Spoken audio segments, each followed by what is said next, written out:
Good afternoon or good morning, depending on where you're located. Welcome to today's webinar on the subject of R2v3, an overview of the changes between R2v3 and R2 2013.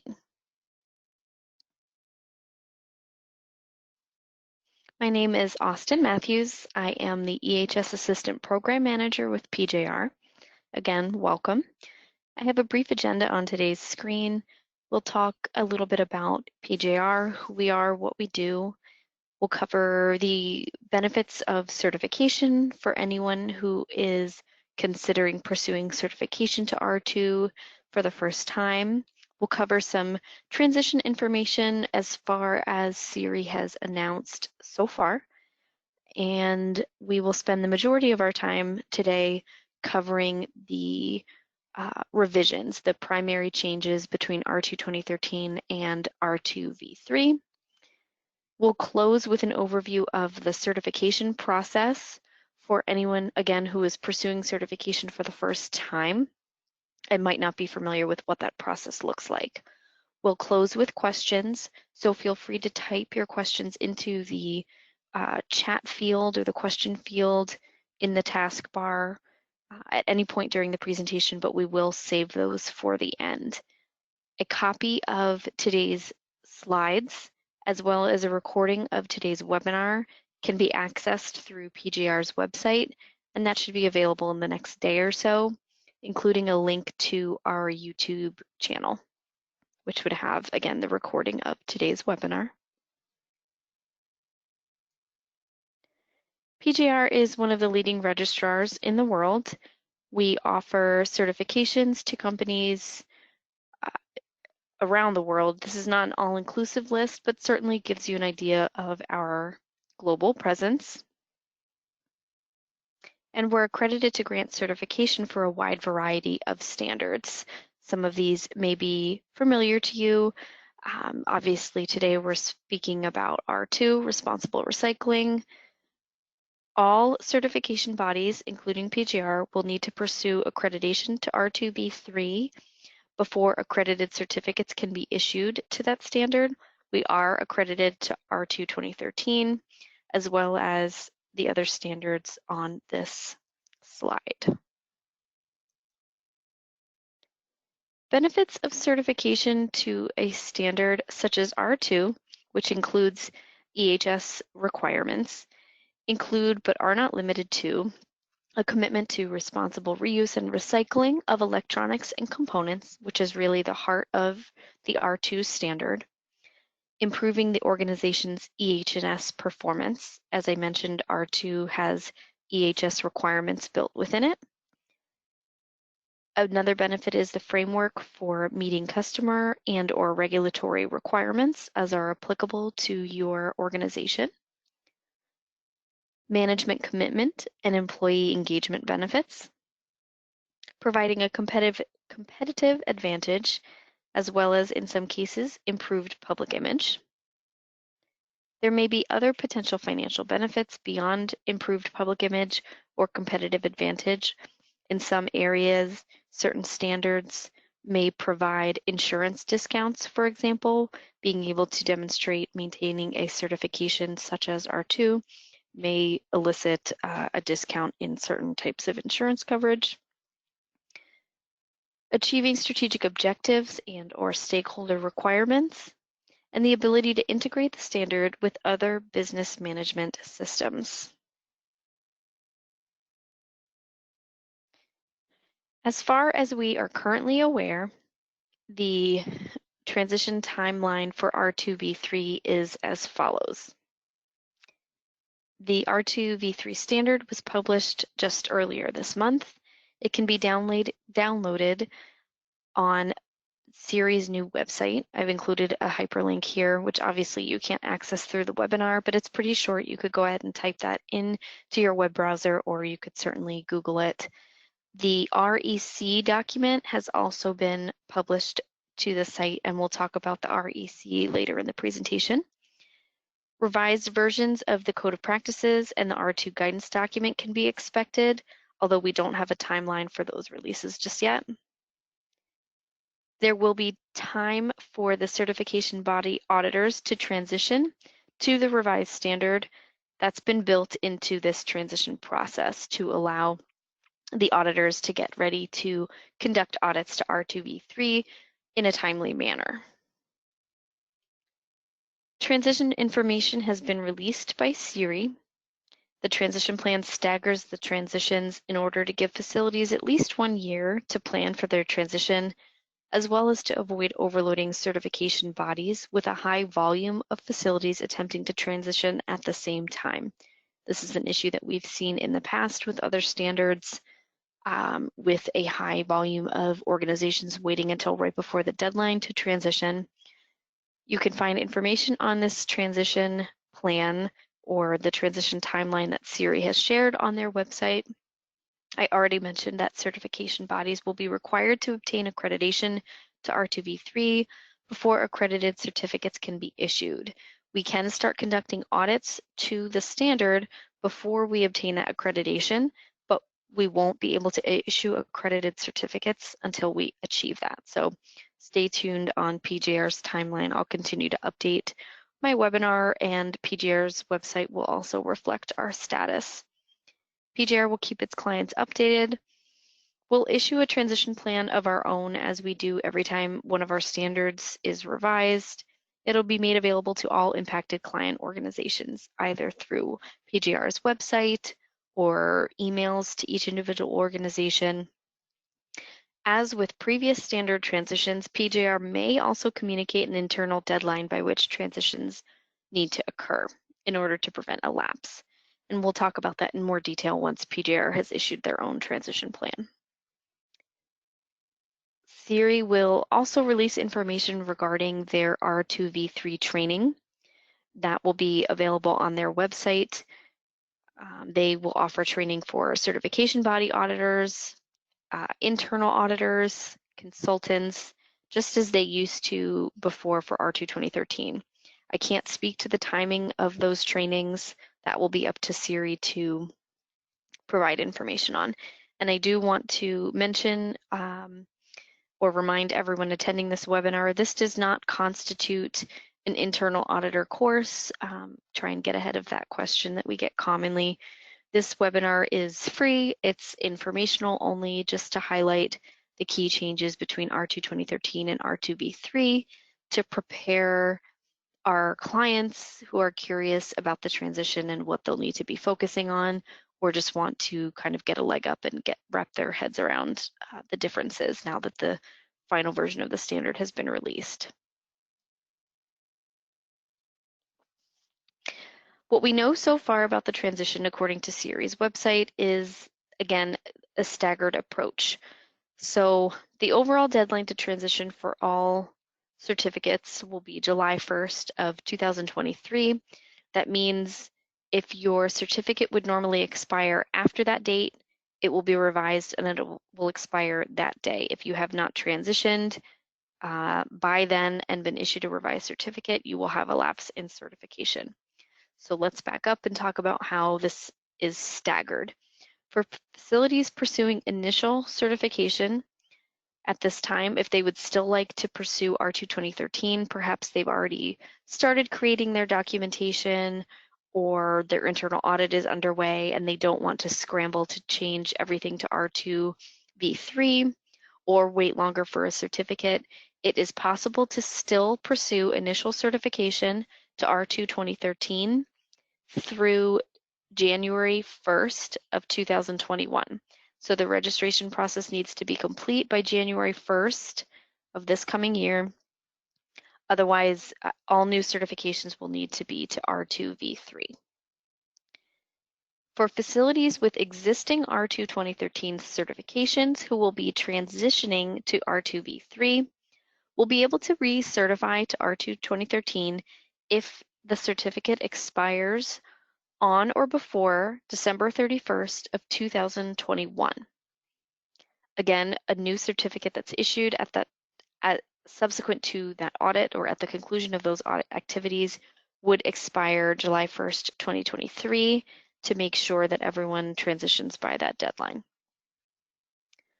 If the certificate expires on or after July 1st of 2022, you'll be required to upgrade to R2V3 at the next recertification audit, or certainly sooner if the client prefers.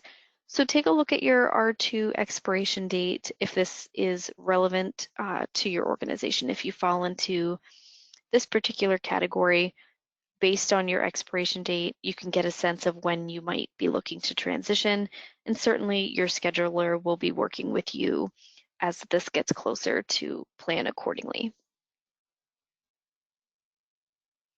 And again, if anything were to change with the transition timelines, I'll be sure to keep my slides updated, and PGR would update its website or transition plan or whatever it's used to communicate our R2 clients. I put the transition information that we just discussed into a visual representation. Sometimes that is helpful. So our auditors have already begun their training. This was actually started before R2V3 was released. Siri had started their training already. The idea being once the standard was released, they would train or conclude the training for anything that had changed with the R2V3 publication. The standard was published July 1st of this year. January 1st of 2021 is the deadline for new certifications to R2 2013. After January 1st of 2021, there will be no new certifications to R2 2013 possible. Everything will be to R2 V3 for new registrations. January 1st, 2022 is the deadline for certificates expiring on or after that date in terms of needing to transition. So if your certificate expires on or after January 1st of 2022, you'll need to transition at your next recert unless you're ready to transition sooner. Before that date, expirations before that date, you'll have the option to recertify to R2 2013 one more time if you choose. July 1st, 2023 is the overall deadline to transition to R2V3 as it stands currently. All R2 2013 certificates, if they have not already been replaced by R2V3, will become obsolete at that time. Okay, so why was R2 2013 revised? There are a lot of similarities between other standards that have recently been revised, but at a high level, the standard was revised to account for series lessons learned, the R2 TAC feedback from public and public comment periods, including customers, auditors, certification bodies, etc. It's been revised to reflect the diversity of the industry, to reinforce effective implementation of standard requirements, and/or ensure the intent is achieved, the intent of the standard, that is. It's been revised to clarify language and any sources of confusion that may have existed. In general, standards are often revised to ensure continued market relevance, compatibility with other standards, ensure ease of use and implementation, provide inclusive coverage, to make sure that the language is unambiguous, to make it easy to understand and translate, etc. So like I said, there are some commonalities between other recent standard revisions. At a high level, the key changes in R2V3 when compared to R2 2013 include a division of the standard into core requirements and process requirements. I've shown the table of contents on this slide to give you an idea of how that looks in the standard. So the body of the standard represents those core requirements, and the R2 process requirements can be found within the appendices. Clients will be required to utilize or represent all of the core requirements, and then they will be required to apply the process requirements that are applicable to their organization based on their scope. So not all of the appendices will be applied to all R2 organizations. No changes have been made to the original intent of the R2 standard.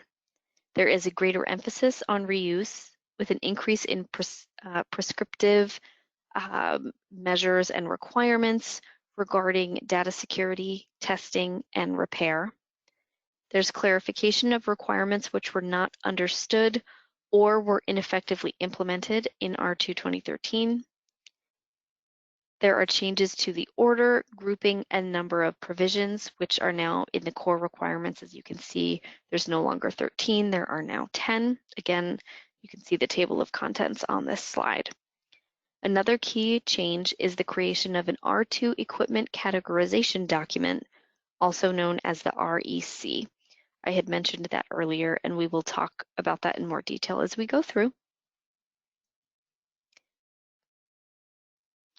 We will go through section by section as time allows to again provide a high-level overview of the changes. Certainly, Siri can be contacted for more detailed technical explanations. I would expect as they continue to populate their new website, they will have a variety of resources as they did on their old website for R2 2013. So the Siri website will be a good resource. Looks like I forgot to update this hyperlink here. So the REC, the final version, can be found on Siri's new website. Make a note for myself to update that before I upload these slides to the website. So there, as I mentioned, there are no changes to the intent of the standard. In the introduction standard, there are no significant changes to the majority of the sections: comprehensiveness, legality of trade of electronics, conformity, or applicability. The key change here is the R2 equipment categorization document, the REC. It's to be used in conjunction with the standard. It provides an outline of requirements for evaluation of electronic equipment and components, as well as categorizing those equipment and components based on their condition. The categories identified in the REC either need to be incorporated into the R2 facility's processes and procedures or be utilized via a cross-reference between the requirements in the REC and the R2 facility's own process categories. So we can talk more about that as well.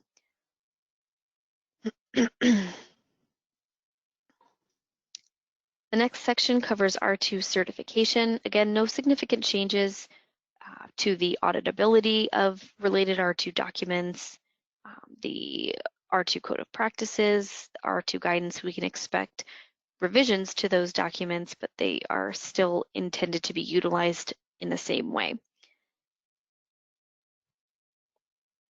One key change in the R2 certification section is that the R2 certificates for R2v3 will list the process requirements that apply to each R2 facility, along with any applicable allowances.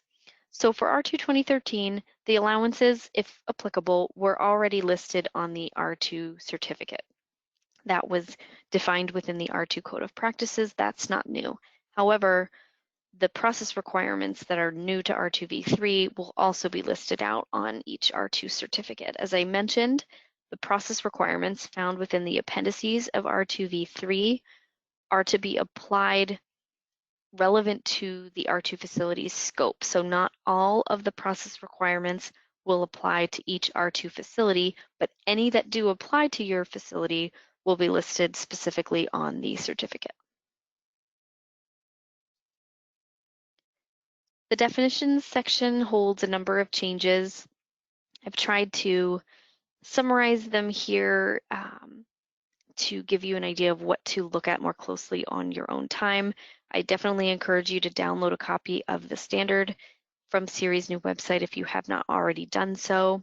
There are a variety of new terms, some revised terms, and a couple of terms which have been removed. And I tried to capture all of those changes. This may not be a complete list, but certainly gives you an idea, depending on your scope of operations, what terms may be worth a closer look than others.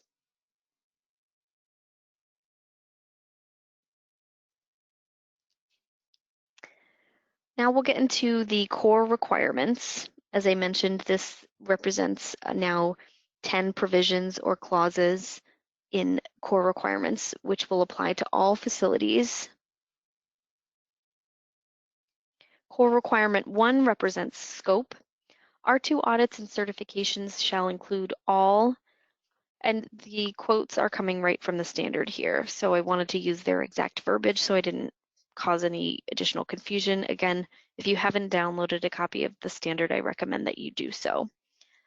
This can be found right in core requirement 1, used electronic equipment, components, and materials managed, processes and activities undertaken at the facility, external processes, activities, and locations under the control of the R2 facility and associated with its certification, if there are any, all of the core requirements found in Section 1, and any applicable process requirements found in Section 2 or the appendices, however you want to call it, given the R2 facility's specific scope of operations. So all of those need to be included. The language is pretty clear in order to avoid things that perhaps weren't included before and should have been. Again, this has always been the intent, but they've clarified and strengthened the verbiage in several areas to make sure everything that's relevant to the certification is being recognized. Services outside of the facility but still related to a facility's operations could include things like off-site collection, mobile data destruction, services performed at a customer's site, etc. So certainly take a look at core requirement 1 and start thinking about how this may change your scope if you're not already clearly taking into consideration these items.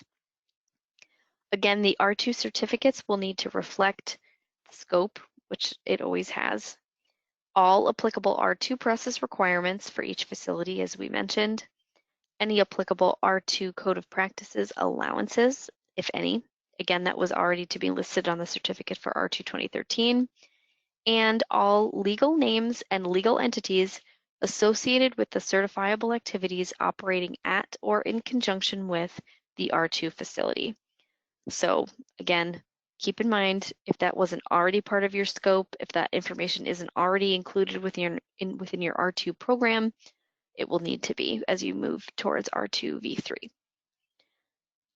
Another new requirement in core requirement 1 is for R2 facilities to publicly communicate a current and ongoing, so you'll have to create and maintain a list of all other locations that are not certified to R2, are owned and or operated by the R2 facility, and are used to manage used or end-of-life electronic equipment, components, or materials. So it won't be enough to clearly communicate which sites are certified so that you're not misleading the public. You'll also now need to very clearly communicate a list of non-certified locations. Another requirement in core requirement 1, an organization cannot have been identified by SERI within 24 months of certification in a list of those organizations found to have marketed R2 certification deceptively or fraudulently, participated in illegal acts or activities, etc. So this language constitutes clear barriers for obtaining R2 certification if you have had these types of issues identified by SERI already. Core requirement 2, hierarchy of responsible management strategies. No significant changes here. The intent is unchanged. As I mentioned, it does require R2 facilities to evaluate or sort equipment, components, and materials per their policy in core requirement 6, and to direct items for processing as practical, for reuse, materials recovery, and finally disposal, which would be the last choice. So no changes to the intent here, just updating the verbiage to reflect the new structure in R2v3, such as the core requirements and the process requirements. Core requirement 3 covers the EHS management system.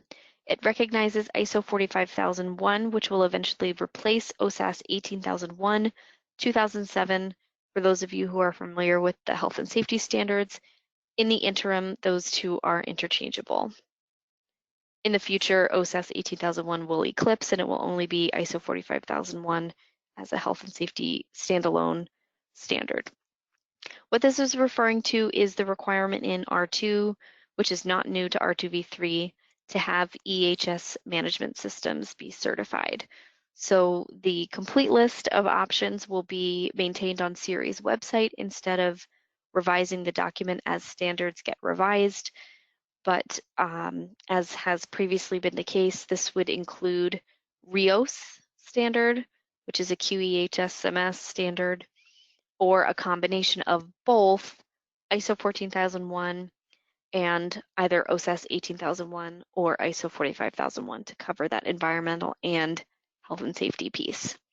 So the R2 standard requires that certifications to EHS standards be maintained as well. And again, you can check out Series website for a complete list of those standards. Core Requirement 3 also requires a process to periodically evaluate exposures to hazardous substances.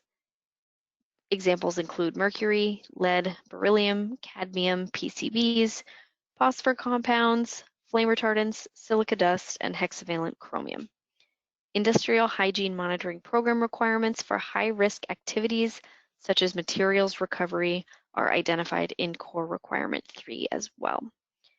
This section specifies minimum accommodations and requirements on behalf of workers, such as providing sanitary facilities and controls to prevent the consumption of food or drink in areas which are not contaminant-free.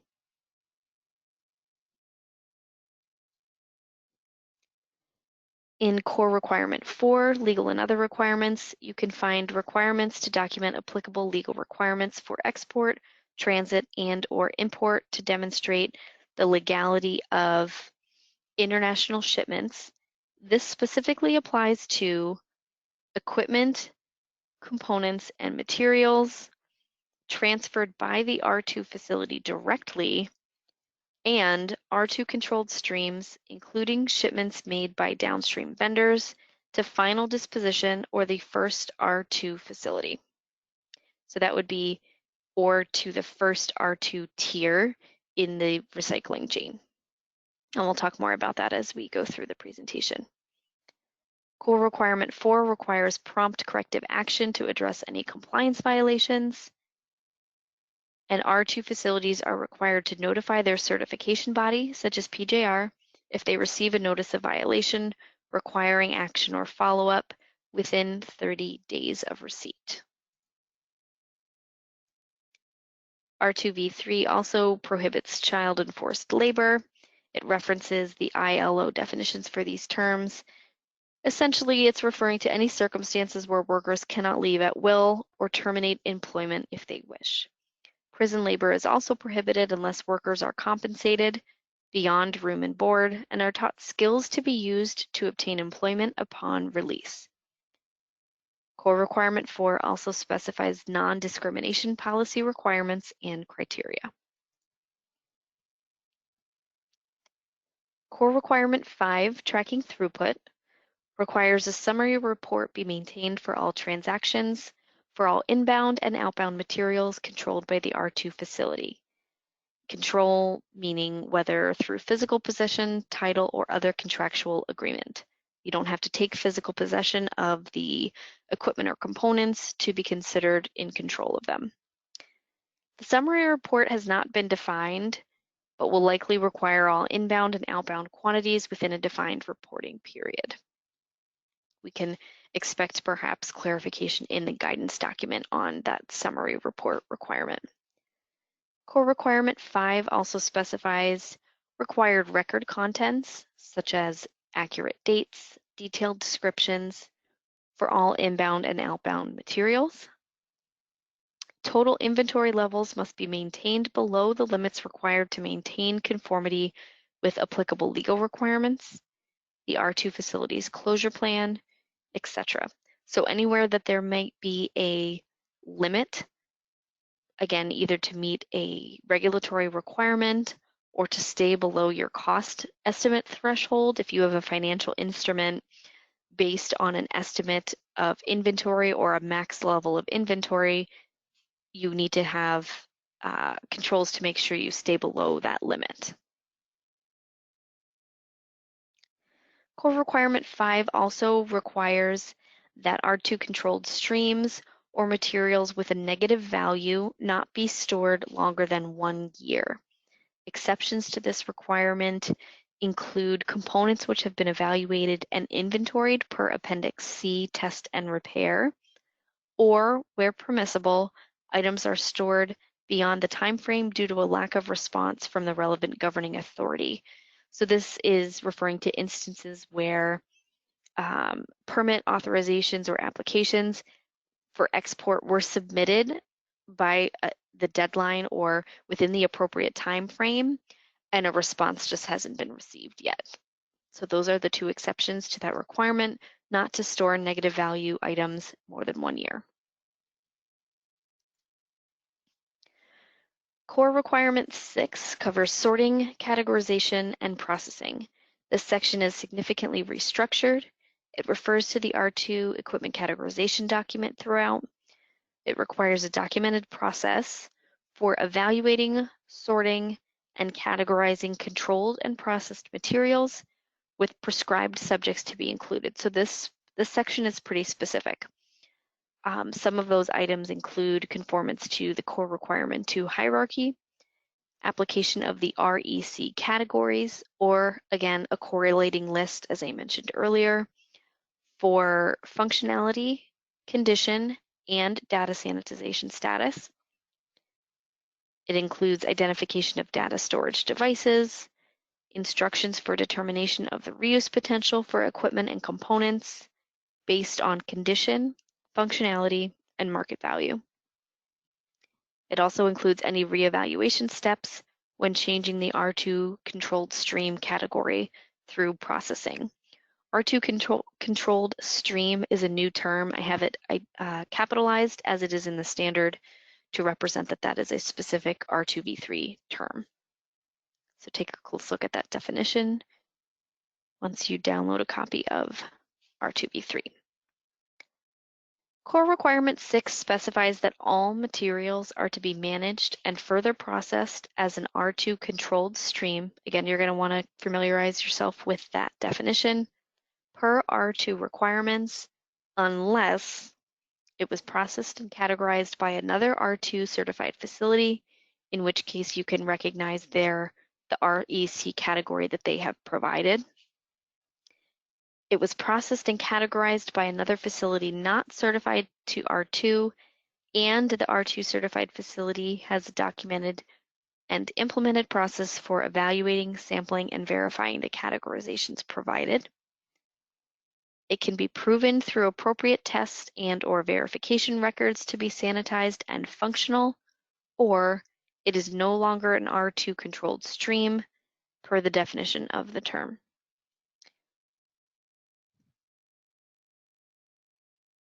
So again, having a copy of the standard is very helpful. Those are a lot of exceptions there.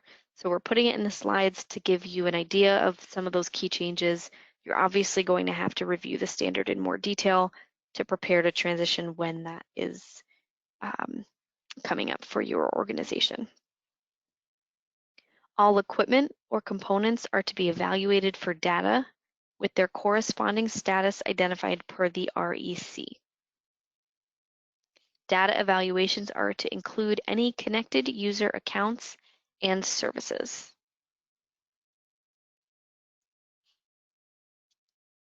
Core Requirement 6 also requires the organization to control any equipment or components that may contain data per Core Requirement 7.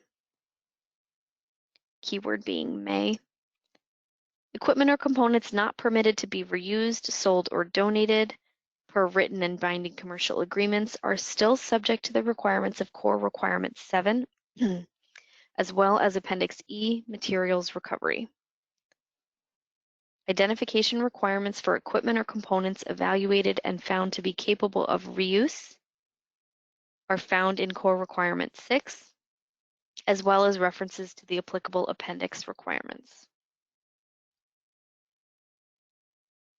Specific requirements for electronics or components evaluated and categorized as an unrestricted stream, again, a term defined within R2v3, per the REC, such as handling them separately from R2 controlled streams, a justification for classifying them as an unrestricted stream, tracking records to be maintained, including any reason for return. So that's not an all-inclusive list, just a couple examples of those requirements that can be found in Core Requirement 6 for unrestricted streams. There are also specific requirements for transferring functioning products, which would be equipment or components that demonstrated functionality per the REC, such as identifying the REC or equivalent category for functioning product, data sanitization status, and cosmetic condition, or a detailed description of the cosmetic condition to the buyer. At a minimum, the cosmetic condition description needs to include the physical appearance, any damage, and any missing parts. Another example would be unique identification for sale and shipping records, verification of shipment legality with documentation in a language understandable to the recycler prior to each international shipment, packaging per Core Requirement 10, and providing the return policy to prospective buyers prior to sale per Appendix C, test and repair. Physical labels are not necessarily required.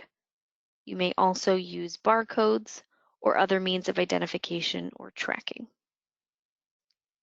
There are no significant changes to the collectible and specialty electronic requirements sections.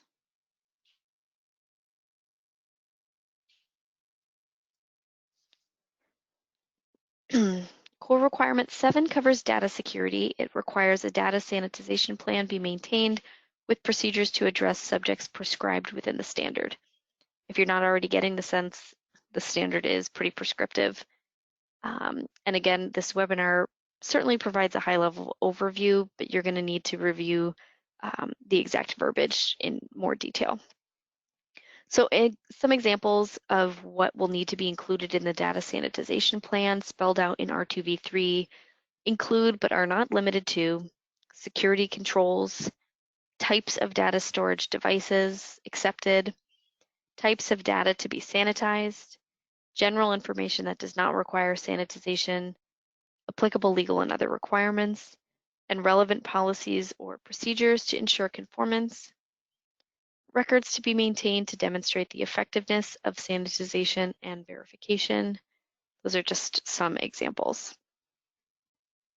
Requirements for a written data security policy are also found within Core Requirement 7, including assigning a competent data protection representative. So here we see that capitalization again, which means it's a term in the R2v3 standard and can be found in the definitions section as well. Risk of theft and unauthorized access should be considered within the R2 facilities security program.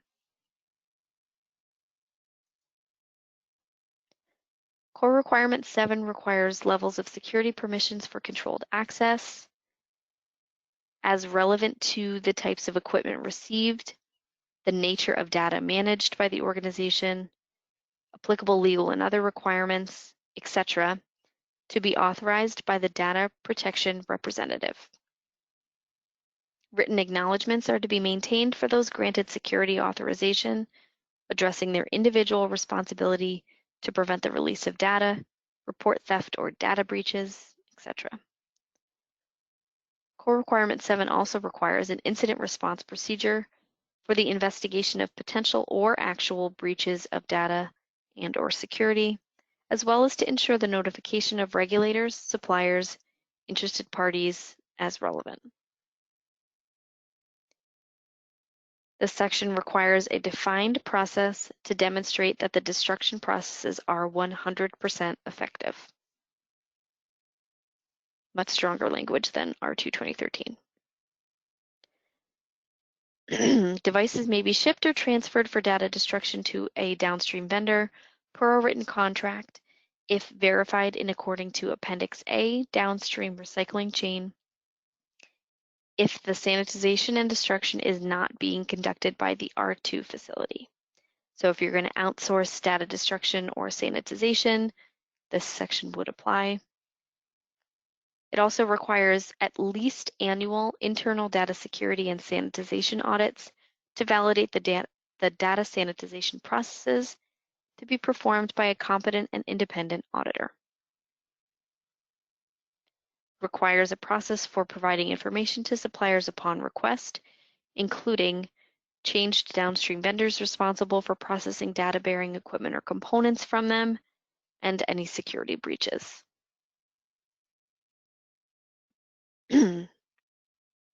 Core Requirement 8 covers focus materials. There are requirements to demonstrate the recycling chain's expertise, capacity, planned methods, and capabilities needed to process focus materials. That in and of itself is not new to R2v3. It requires a downstream recycling chain flowchart when not the final point of processing, per Appendix A downstream recycling chain requirements, and to include international movements through final disposition or the first R2 certified tier. So in R2v3, you can stop at that first R2 certified tier, which is very different from R2 2013, where you needed to continue through end of life. In R2v3, alkaline batteries not containing mercury would be managed under Core Requirement 2, along with print cartridges instead of as focus materials. However, even lead-free circuit boards are considered focus materials in R2v3.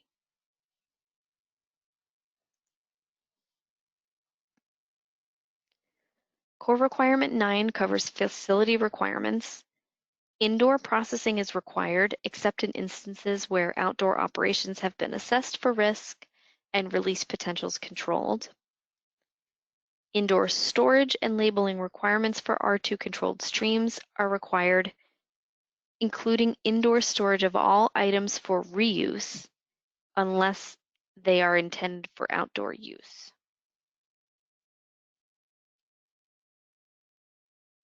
Core Requirement 9 covers the appropriateness of insurance coverage given the risk, size, and scope of operations.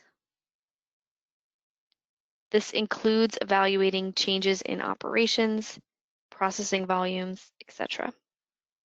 The closure plan is also to include the use of appropriate commercial businesses to manage any electronics, components, or materials left under their control. This would be in the case of closure, obviously, or abandonment.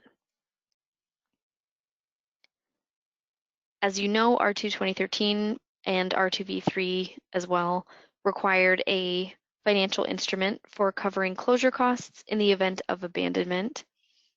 R2v3 allows exceptions to that requirement if they meet all of these bullet points. So you are not required to hold a financial instrument to cover closure costs in the case of abandonment if the total closure costs are less than 10,000 US dollars and the size of the building is less than 1,000 square meters, and if the R2 facility never accepts equipment or materials, containing mercury, CRT glass, lithium primary batteries, or polychlorinated biphenyls. So we'll see how many organizations meet those requirements. Core Requirement 10 covers transport. The organization is required to package for transportation, package securely for transportation per Requirement 7, and in compliance with Core Requirement 4 as applicable.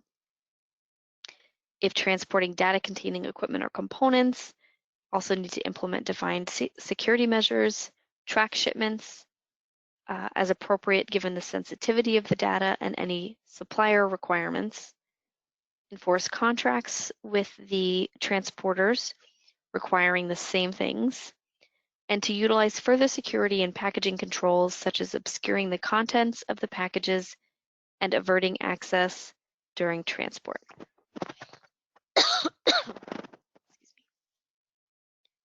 Core Requirement 10 also requires the accuracy of codes, descriptions, and declarations in compliance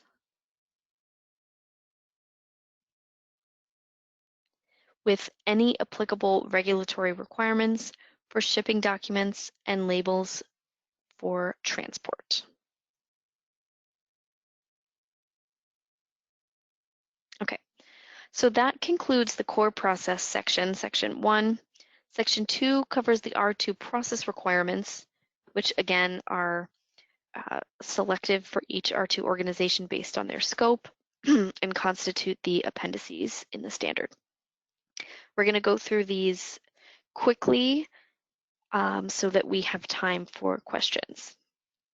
Appendix A covers downstream recycling chain requirements. It outlines the focus material plan requirements, the due diligence requirements, including verification of import and export legality for any international shipments. It specifies that the language needs to be understood by both the recycler and the auditor for that compliance evidence. It requires the R2 facility to demonstrate their downstream recycling chain or to register the portion that they manage with SERI directly. And I would expect that we will understand better how organizations are to register their downstream chain with SERI as time goes on. Again, the standard was just published a couple of weeks ago. Appendix A also requires transparent communication between the recycling chain to suppliers. So submitting changes to the supplier, if there are changes to their downstream vendors upon request, as well as upon changes prior to shipment.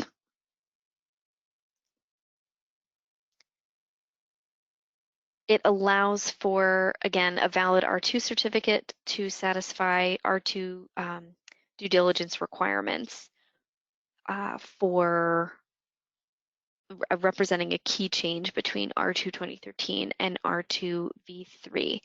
That includes ensuring the certificate is active and valid, confirming the scope, inclusion of process requirements that are applicable on their certificate based on the work that you are contracting with them to do, things like that. It's not enough to accept at face value that they say they're R2 certified or even just confirming that they are listed on SERI's website. You're going to need to go a little further than that, but a lot of the due diligence and subsequent tiers will be resolved by confirming a valid R2 certificate. For a non-R2 downstream vendor, there's no significant changes to the due diligence requirements, except updating the verbiage in the revised standard to reflect the appendices and the new numbering of the sections. You can find additional due diligence requirements in Appendix A 8D for instances where a downstream vendor is to perform data sanitization on the R2 facility's behalf. So as mentioned, Appendix B covers data sanitization. It lists a variety of additions to be made to complement Core Requirement 7 or to supplement Core Requirement 7. Things like traceability requirements, training and competency requirements, security controls, testing of said controls. There's a physical destruction methods table in Appendix B, requirements for video recording and retention. Let's see, data sanitization software, and a criteria for at least a 5% sample size to be verified as unrecoverable by a competent independent party to validate the sanitization outputs. We already mentioned requiring prompt corrective action, and that the data protection representative is a new term to become familiar with. Appendix C covers test and repair. R2 facilities certifying to this process requirement are required to maintain certification to a quality management system. So this is certainly new as well to R2V3. If you are applying the process requirement of test and repair, Appendix C, you need to have either ISO 9001 certification or RIOS certification to cover the quality aspects of the test and repair intent in RTV3. Appendix C also requires a written R2 reuse plan with prescribed criteria to be included. We mentioned that materials need to be processed within 1 year of receipt, except for a couple instances or exceptions. Test repaired or refurbished items are to be evaluated and inventoried as repair parts. So that would be able to extend beyond that if they have been inventoried. Test result records need to be maintained for all functions for each uniquely identified item. Appendix D covers specialty electronics reuse. Our two facilities certifying to Appendix D must also be certified to Appendix C. Excuse me. So as we mentioned in Appendix C, you're required to have ISO 9001 or RIOS for a quality certification. If you are doing Appendix D, you also need Appendix C, which means you would also need that QMS certification. Appendix C details the criteria and verifications required in lieu of testing, since this would be an instance where the R2 facility lacks the technical capability. And there are, specified inputs or items for inclusion, again, found within the standard and the appendices. Specialty electronics which fail verifications are to have the reusable parts harvested according to Appendix D, and the remainder processed as an R2 controlled stream per core requirement 6. Any that pass the verifications are to be categorized as verified specialty electronics, which can be found in the REC, and meet the appendix specified tracking, packaging, and labeling criteria. Verified specialty electronics for reuse may be stored indefinitely, provided they continue to have a positive resale value and a reuse market.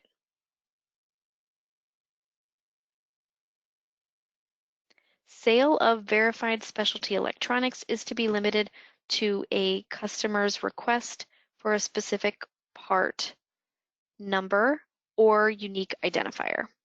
This should be corroborated on the sales receipt or the record of sale.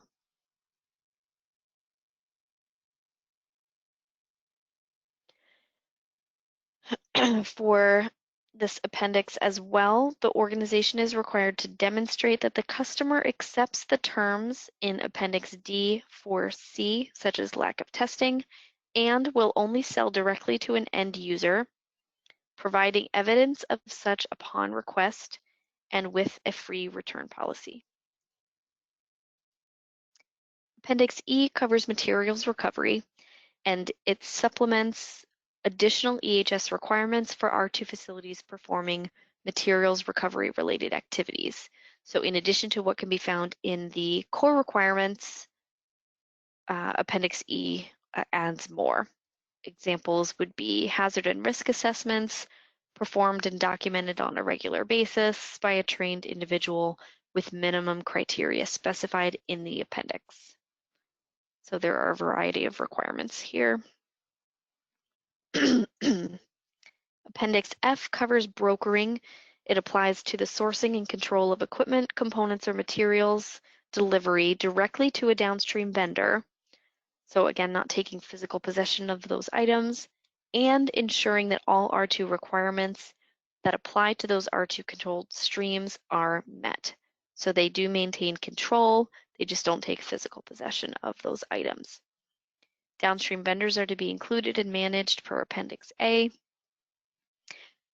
R2 facilities applying Appendix F are also required to maintain quality certifications such as ISO 9001 or RIOS. So that makes Appendix C, D, and F that all require a quality management system certification in addition to the EHS management certification requirements of the core requirements section of R2B3. Appendix F specifies that the brokering facility is responsible for providing evidence to conform to core requirement 4, utilizing the REC, and managing the transport of the R2 controlled streams throughout the recycling chain. The data security and physical security requirements of core requirement 10, core requirement 5, tracking throughput conformance, and providing the seller and/or transporter the core requirement 10 packaging requirements prior to shipment. If you're applying Appendix F for brokering, it satisfies core requirements 3 and 9 if the R2 controlled streams never pass through the broker's facility. Okay, that represents all of the appendices. So very briefly, we'll go through the R2 equipment categorization document. I know we're going to go a little over time, but this is a ton of information in the R2V3 standard. So the REC represents the framework for evaluating electronic equipment, components, and materials, and categorizing their R2 status throughout each step of the R2 process. There are categories for cosmetic condition, functional condition, and data sanitization status to be used post-processing. It assigns statuses that are to be accepted by other R2 facilities as well. Preferably, the R2 facility will utilize these exact category names. As I already mentioned, it would also be acceptable to utilize some type of cross-reference as long as it is equivalent. Not all categories found in the REC will apply to all R2 facilities. You're only required to use those that would be relevant. Categories do not replace descriptions required for contracts, regulatory compliance, etc. We're not going to spend a lot of time on this. Again, the REC is available for download from Siri's new website. R2 processing categories are applicable to all equipment, component, or material streams. They're to be received in an unknown state until they're sorted and evaluated. They need to be controlled as an R2 controlled stream until or unless confirmed otherwise. And you can utilize this applicability table to meet those requirements. There is a data sanitization status table as well. After equipment has been sanitized, tested, and its functionality confirmed, it moves to the functioning product categories found in Table 4. Again, there are functioning product categories applicable to tested and confirmed functioning products.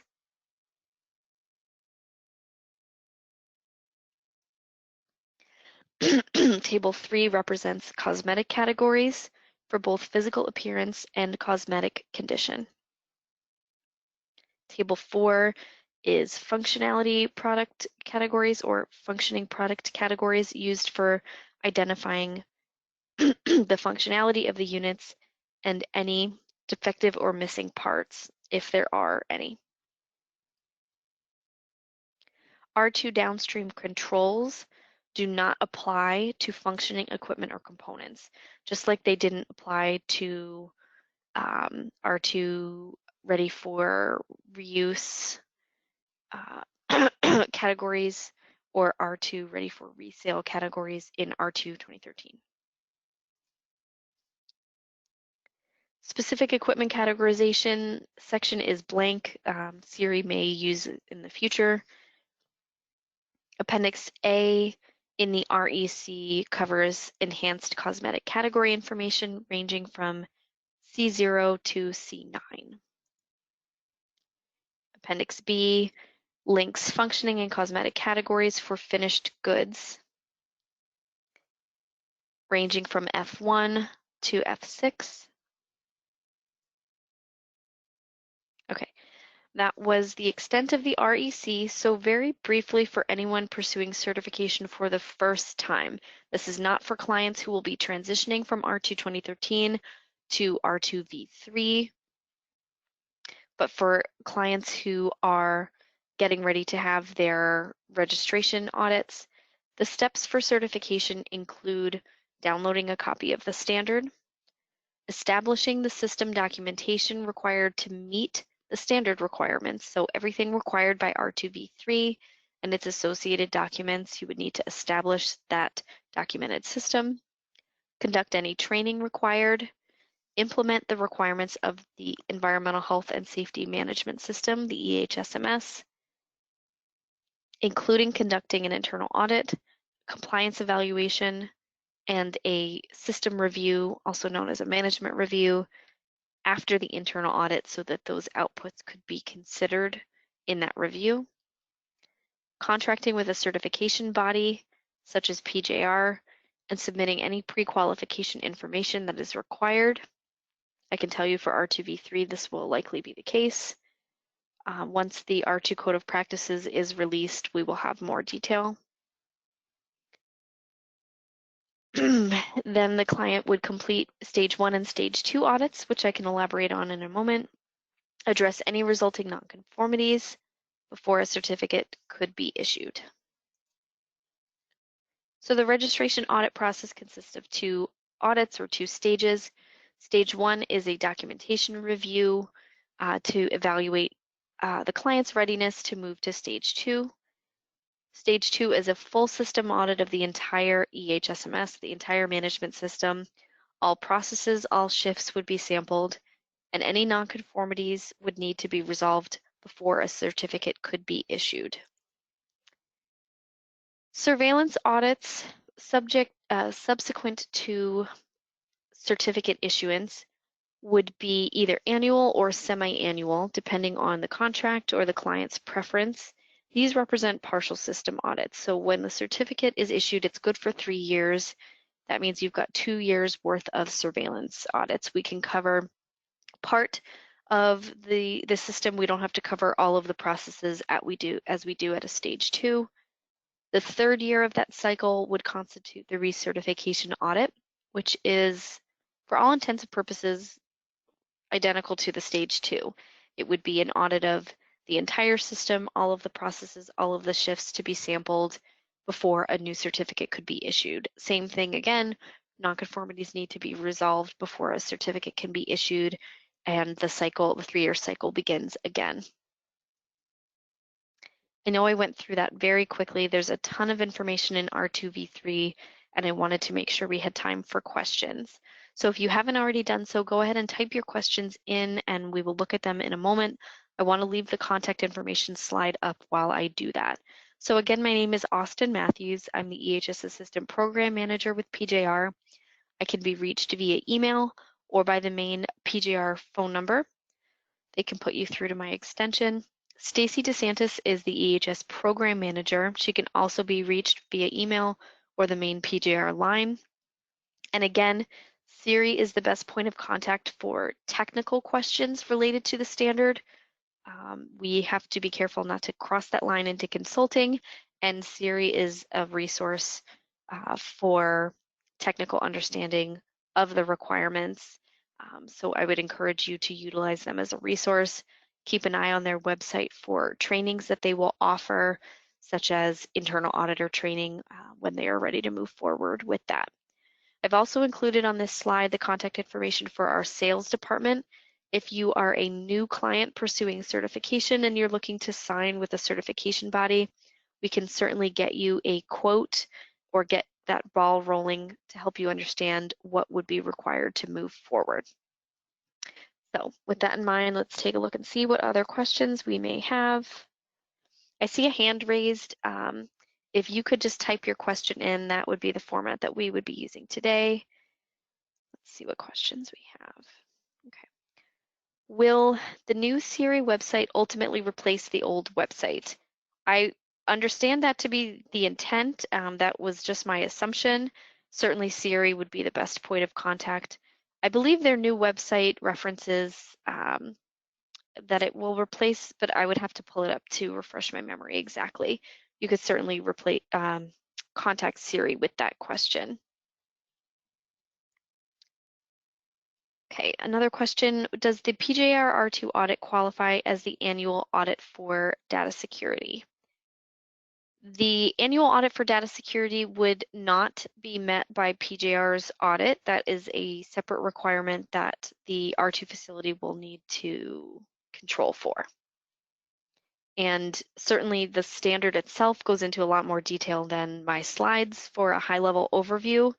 But good question, no, that would not constitute the annual data security requirement. Along those same lines as a compliance audit requirement, so when we are doing our sampling and reviewing that you have a process for identifying the legal and other requirements that are applicable to you, and that you have controls to assess compliance, our audit of your management system does not constitute or represent a determination of legal and other compliance. This would be a very similar thought process. The auditing of your data security controls does not equate to a compliance or a guarantee of the effectiveness of all of those outputs.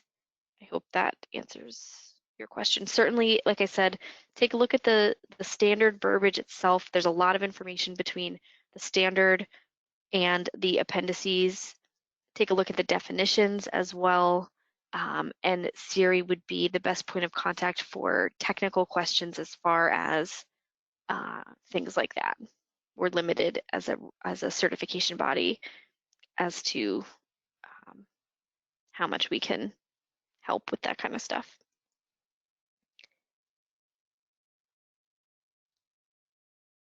Okay, we have another question about transition timelines. How soon will PJR be able to audit for R2V3? For example, if an audit is March of 2021 and you're looking to transition. So let's really quickly go back to the transition timeline slide. And I don't have it that specific because, again, the standard was just published. PJR has not formulated its own transition plan. I cannot speak to when we will obtain our accreditation, right? So as I mentioned, we'll likely be able to audit sooner than we can issue accredited certificates. That's fairly common practice. We have already had our auditors undergo the majority of the training. Now that the standard has been published in its final form, Siri is making arrangements to finalize that training and provide that final exam for our auditors to be finished with their training. Certainly now that the standard is released, PJR will begin its own transition process to achieve accreditation, but also to update all of our template documents to ensure that we are ready to move forward with the R2V3 audits as soon as possible as well.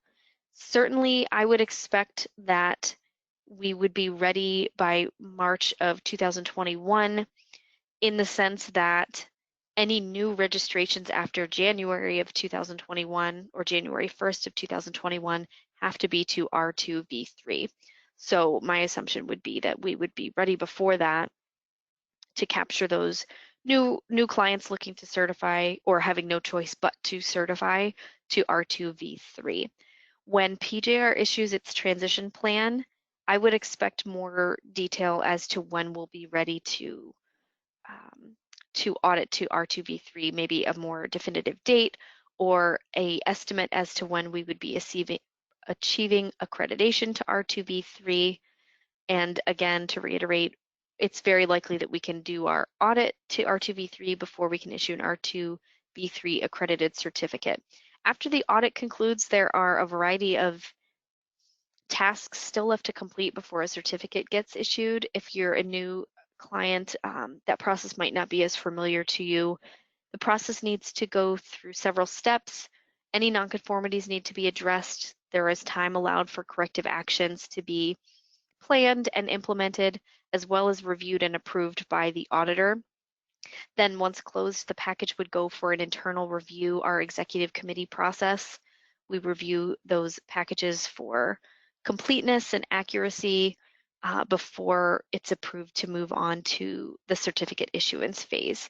You'll receive a draft certificate before the final certificate is issued as well. So all of those steps have to take place before a certificate is issued anyway, which is why I'm saying we can audit sooner than we can issue accredited certificates, allowing time for those activities to take place and be concluded given the timeline for accreditation. So I would recommend checking back on PJR's website after we've issued the transition plan for more detail. And as I mentioned, I will also be keeping the webinar slides up to date. We offer webinars every month on a variety of subjects, so you'll be seeing the R2V3 webinar again soon. And as soon as I have more detail to that end, I will be glad to share it. You can also shoot me an email or your scheduler an email if you're an existing client to get some information, or let them know that as soon as they have information, details along those lines, you'd like to be made aware of them. So I'm going to go back to the contact information slide if you want to shoot me an email to that end.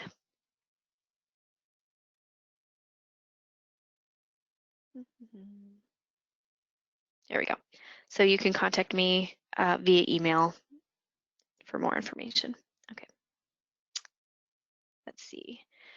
Another question, any reason why R2 now considers circuit boards without lead a focus material? All I can do on that one is speculate. I haven't received the full training from R2 for R2V3 yet to answer that. And again, R2 Siri is the main point of contact for technical questions. That would have to come to them. I can speculate. I remember that this was a point of contention or confusion in R2 2013, the question of whether, if proven to be lead-free, would it be considered a focus material? The onus being on the R2 facility to test and have evidence, such as a T-clip, for each load to establish whether or not it was lead-free. And as with any standard revision, the intent is to remove ambiguity, make it easy to implement consistently across the board.